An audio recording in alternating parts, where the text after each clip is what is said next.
हुकूमती इत्तेहाद की हर चाल नाकाम। सीनियर सहाफी रऊफ क्लासरा ने आर्मी चीफ की तैनाती से मुताल्लिक बड़ा राज खोल दिया।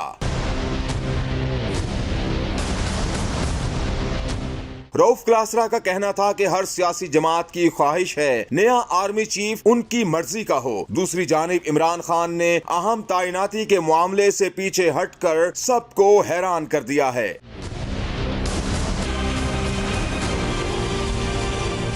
सीनियर सहाफी ने बताया कि रावलपिंडी और इस्लामाबाद में इब्तदाई इख्तलाफात के बाद बिल आखिर नए चीफ का फैसला हो गया है और लीगी क़यादत ने अपनी पुरानी रिवायत को तोड़ते हुए इस बार सबसे सीनियर जर्नैल को फौज का सिपह सालार बनाने पर इत्तेफाक किया है।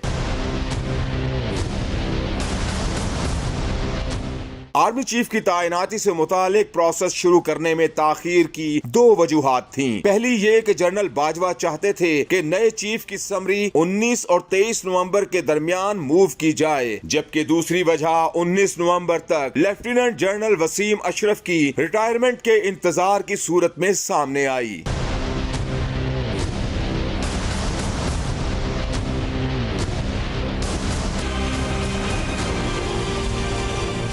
रऊफ क्लासरा ने मजीद कहा कि लेफ्टिनेंट जनरल आसिम मुनीर की बतौर आर्मी चीफ तैनाती पर फरीकैन का इत्तेफाक हो चुका है और ये वही जनरल आसिम मुनीर हैं जिन्होंने DGISI की हैसियत से इमरान खान को उनकी नाक के नीचे होने वाली करप्शन की इत्तला दी थी। इसलिए शरीफ फैमिली को ये तवक्को नहीं करनी चाहिए कि जनरल आसिम मुनीर किसी भी सूरत में उनके लिए इस्तेमाल होंगे।